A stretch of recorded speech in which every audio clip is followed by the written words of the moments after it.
അസ്സലാമു അലൈക്കും വറഹ്മത്തുള്ളാഹി വബറകാതുഹു. അൽഹംദുലില്ലാഹി റബ്ബിൽ ആലമീൻ വസല്ലല്ലാഹു അലാ നബിയ്യിനാ മുഹമ്മദിൻ വഅലാ ആലിഹി വഅസ്ഹാബിഹി അജ്മഈൻ. അമ്മാ ബഅദ്. സ്നേഹാദരണീയരായ സഹോദരങ്ങളെ, വാക്കുകൾ ശ്രവിച്ചുകൊണ്ടിരിക്കുന്ന സുഹൃത്തുക്കളെ, നമ്മുടെ അബ്ദുറഹീമിൻ്റെ വധശിക്ഷയുമായി ബന്ധപ്പെട്ട് വളരെയേറെ ചർച്ചകൾ നടന്നു. ആ ചർച്ചകളിൽ പലതും ഇസ്ലാമിനെയും അതേപോലെ തന്നെ സൗദി അറേബ്യയുമൊക്കെ വിമർശിക്കുകയും ആക്ഷേപിക്കുകയും പരിഹസിക്കുകയും ഒക്കെ ചെയ്യുന്ന തരത്തിലുള്ള നെഗറ്റീവ് കമൻറ്റുകളും അഭിപ്രായങ്ങളുമൊക്കെയായിരുന്നു.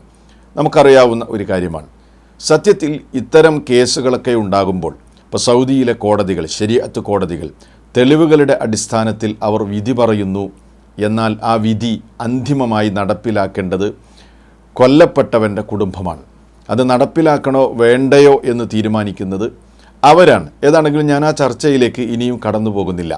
ഞാനിത് സൂചിപ്പിക്കാൻ കാരണം, ഇങ്ങനെ ഈ രൂപത്തിൽ ഇസ്ലാമിനെയും അതേപോലെ തന്നെ ഇത് വിധി നടത്തിയ കോടതികളെയുമൊക്കെ അധിക്ഷേപിക്കുകയും പരിഹസിക്കുകയും ഒക്കെ ചെയ്യുന്ന ആളുകൾ കാണാതെ പോകുന്ന ചില വാർത്തകൾ കൂടിയുണ്ട്.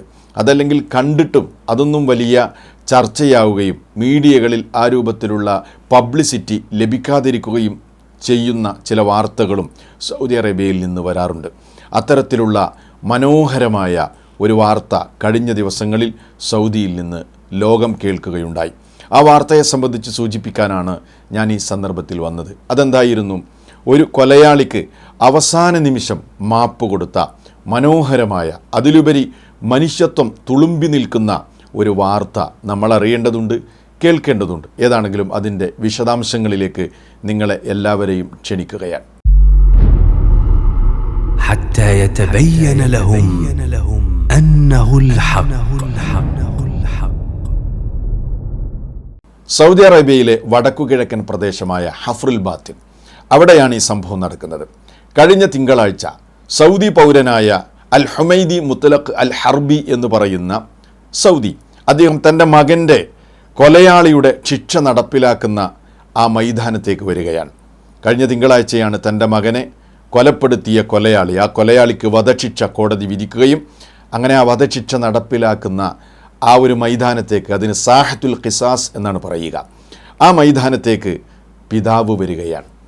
കാരണം ഈ ശിക്ഷ നടപ്പിലാക്കണമെങ്കിൽ അവസാനമായി കൊല്ലപ്പെട്ടവൻ്റെ അധികാരികളിൽ നിന്ന്, അദ്ദേഹത്തിൻ്റെ കുടുംബത്തിൽ നിന്ന്, പ്രത്യേകിച്ച് പിതാവിൽ നിന്ന് സമ്മതമുണ്ടെങ്കിൽ മാത്രമാണ് ഗവൺമെൻറ്റിന് അതല്ലെങ്കിൽ കോടതിക്ക് ഈ ശിക്ഷ നടപ്പിലാക്കാൻ കഴിയുക.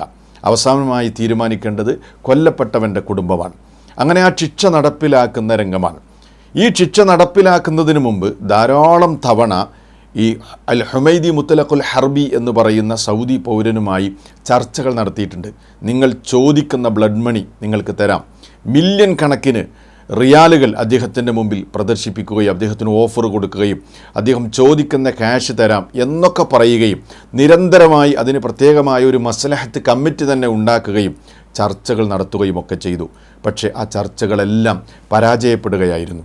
അദ്ദേഹം പറഞ്ഞു, ഇല്ല, ഇതിലെന്താണോ ശറഇൻ്റെ വിധി, മതത്തിൻ്റെ വിധി എന്താണോ അത് നടക്കട്ടെ. എൻ്റെ മകൻ കൊല്ലപ്പെട്ടു, അതിൽ വേദനയുണ്ട്, അതുകൊണ്ട് തന്നെ ഇതിൽ കോടതി വിധിച്ച വിധി നടപ്പിലാക്കുകയാണ് വേണ്ടത്. ഒരു നിലക്കും ഞാൻ പിന്നോട്ട് പോകാൻ തയ്യാറില്ല എന്ന് പറഞ്ഞുകൊണ്ട് ഉറച്ചു നിൽക്കുകയായിരുന്നു. അങ്ങനെ അവസാനം ശിക്ഷ നടപ്പിലാക്കുന്ന രംഗമാണ്. നമ്മൾ ചിന്തിക്കണം, എല്ലാവരും ഒരുമിച്ച് ചേർന്നിട്ടുണ്ട്. ശിക്ഷ നടപ്പിലാക്കാൻ അതിൻ്റെ അധികാരികളുണ്ട്, അതേപോലെ വധശിക്ഷ നടപ്പിലാക്കുന്ന ആളുകളുണ്ട്, കൊല്ലപ്പെട്ടവൻ്റെ കുടുംബമുണ്ട്, അതുപോലെ തന്നെ കൊലയാളിയുടെ കുടുംബവുമുണ്ട്. എല്ലാവരും ഒരുമിച്ച് ചേർന്നുകൊണ്ടാണല്ലോ ശിക്ഷ നടപ്പിലാക്കുന്നത്. ആ സമയത്ത് എന്ത് ശിക്ഷയാണ്, അല്ലെങ്കിൽ എന്ത് കുറ്റമാണ് ചെയ്തത്, അതിനുള്ള ശിക്ഷ എന്താണ്, അതെല്ലാം അവിടെ വായിച്ച് കേൾപ്പിക്കും. സൗദിയിൽ ശിക്ഷ നടപ്പിലാക്കുന്നത് കണ്ടയാളുകൾക്ക് അതറിയാവുന്ന സംഗതിയാണ്. അങ്ങനെ ആ ഒരു പ്രത്യേക സാഹചര്യം, അവസാന നിമിഷങ്ങളാണ്. കൊലയാളിക്ക് വധശിക്ഷ നടപ്പിലാക്കാൻ പോകുന്ന സമയമാണ്. ആ സമയത്ത് അവസാനമായി ഈ കൊല്ലപ്പെട്ടവൻ്റെ പിതാവിനോട് സമ്മതം ചോദിക്കുകയാണ്, ശിക്ഷ നടപ്പിലാക്കുകയാണ്, നിങ്ങൾക്ക് സമ്മതമല്ലേ എന്ന്.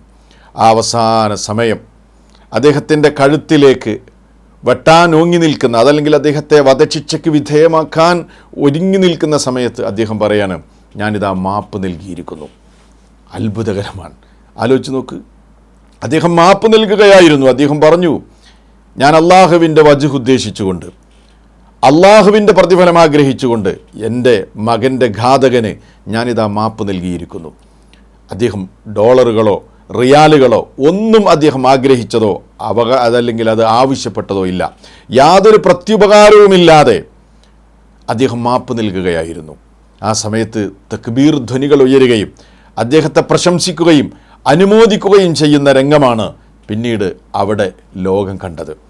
എന്തൊരു മനോഹരമായ വാർത്തയായിരുന്നു അത്. നോക്കൂ നിങ്ങൾ, അവസാന നിമിഷം മാപ്പ് കൊടുക്കുന്ന, ഒരു പ്രത്യുപകാരവും പ്രതീക്ഷിക്കാതെ മാപ്പ് കൊടുത്ത ഒരു വാർത്തയാണ് നമ്മൾ ഈ കേൾക്കുന്നത്. ഏതാണെങ്കിലും ആ കൊല്ലപ്പെട്ട കുട്ടിയുടെ പിതാവ് തന്നെ മാപ്പ് കൊടുത്ത അൽ ഹുമൈദി മുത്തലഖുൽ ഹർബി എന്ന് പറയുന്ന സൗദി പൗരൻ തന്നെ പറയട്ടെ. നമുക്ക് അദ്ദേഹത്തിൻ്റെ വാക്കുകൾ കേൾക്കാം.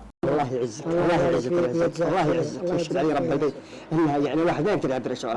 اليوم يوم نزلوه بالساحه الهمني الله سبحانه وتعالى وتنازلت لوجه الله خالص والخادم الحرمين الشريفين وسمو ولي عهدها الامين وقبيله حرب عامه وفخذ له خاصه. اللي زارني طال عمرك محافظ حفر وباطن جزاه الله خير زارني في منزلي وكثر الخير وبيض الله وجهه. കേട്ടില്ലേ സഹോദരങ്ങളെ, എന്താണ് അദ്ദേഹം പറഞ്ഞത്? ഞാൻ അള്ളാഹുവിൻ്റെ വജ്ഹ് ഉദ്ദേശിച്ചുകൊണ്ടാണ്, ആത്മാർത്ഥമായി ഖാലിസായ നിലയ്ക്ക് അള്ളാഹുവിൻ്റെ വജ്ഹ് മാത്രം ഉദ്ദേശിച്ചുകൊണ്ടാണ് ഞാൻ മാപ്പ് നൽകുന്നത്.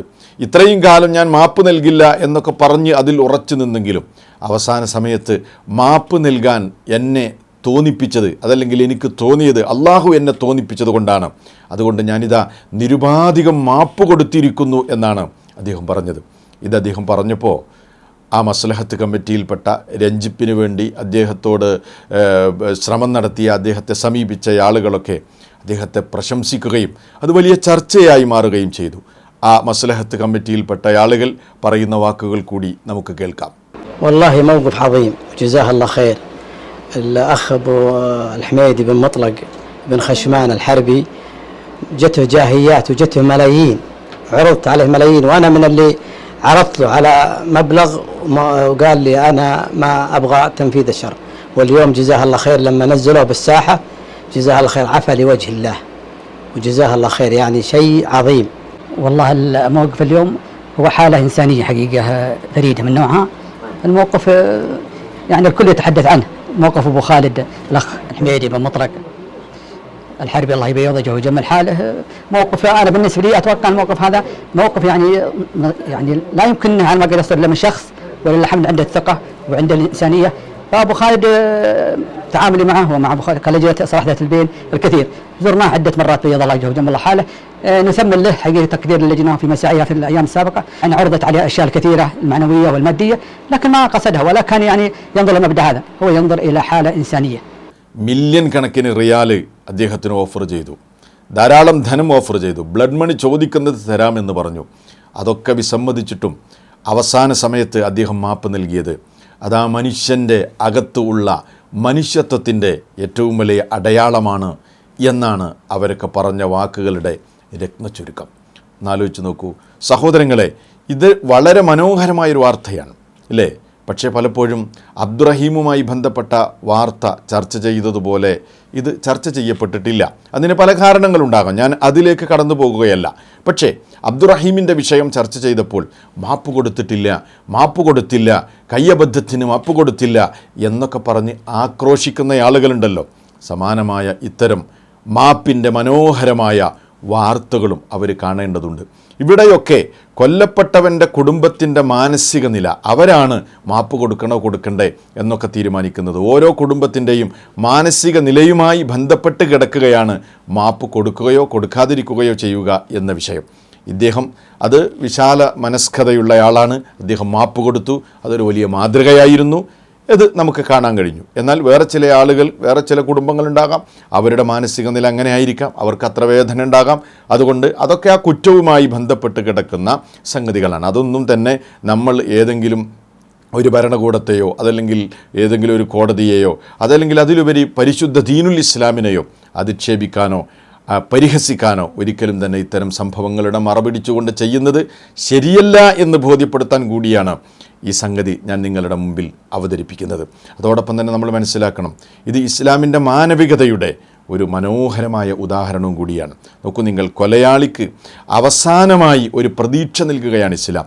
അത് കൊല്ലപ്പെട്ടവൻ്റെ കുടുംബം കനിഞ്ഞാൽ ആ കൊലയാളിക്ക് വീണ്ടും ജീവിതത്തിലേക്ക് തിരിച്ചു വരാം, അദ്ദേഹത്തിന് പശ്ചാത്തപിക്കാം, ആ പാപം അള്ളാഹുവിനോട് ഏറ്റുപറഞ്ഞുകൊണ്ട് പഴയ ജീവിതത്തിലേക്ക് തന്നെ തിരിച്ചു വരാനുള്ള ഒരവസരവും കൂടി ഇസ്ലാം നൽകുന്നു എന്നതിൻ്റെ ഏറ്റവും വലിയ ഉദാഹരണമാണ്. ആ ഒരു ഓപ്ഷൻ ഉള്ളതുകൊണ്ടാണ് നമ്മുടെ അബ്ദുറഹീമിനും ഇങ്ങനെയുള്ള ഒരു അവസരമുണ്ടായത് എന്ന കാര്യവും കൂടി നമുക്കറിയാവുന്ന സംഗതിയാണ്. അപ്പോൾ ഇതുപോലെയുള്ള മനോഹരമായ വാർത്തകളും സൗദി അറേബ്യയിൽ നിന്ന് വരുന്നുണ്ട്. സമാനമായ ഒരുപാട് വാർത്തകൾ നിങ്ങൾക്ക് ഗൂഗിൾ സെർച്ച് ചെയ്ത് നോക്കിയാൽ നിങ്ങൾക്ക് കാണാൻ പറ്റുന്ന കാര്യമാണ്. പക്ഷേ ഇത് കഴിഞ്ഞ ദിവസം സംഭവിച്ചൊരു വാർത്തയായതുകൊണ്ട് ഞാൻ നിങ്ങളുടെ ശ്രദ്ധയിലേക്ക് കൊണ്ടുവന്നു എന്ന് മാത്രം. ഇത്തരം സംഗതികളൊക്കെ കൃത്യമായ നിലക്ക് മനസ്സിലാക്കാനും അതിൽ നിന്നുള്ള പാഠം ഉൾക്കൊള്ളാനും നമുക്ക് കഴിയേണ്ടതുണ്ട്. സത്യം മനസ്സിലാക്കാൻ അള്ളാഹു നമുക്കെല്ലാവർക്കും തൗഫീഖ് നൽകി അനുഗ്രഹിക്കുമാറാകട്ടെ. വസ്സലാമു അലൈക്കും വറഹ്മത്തുള്ളാഹി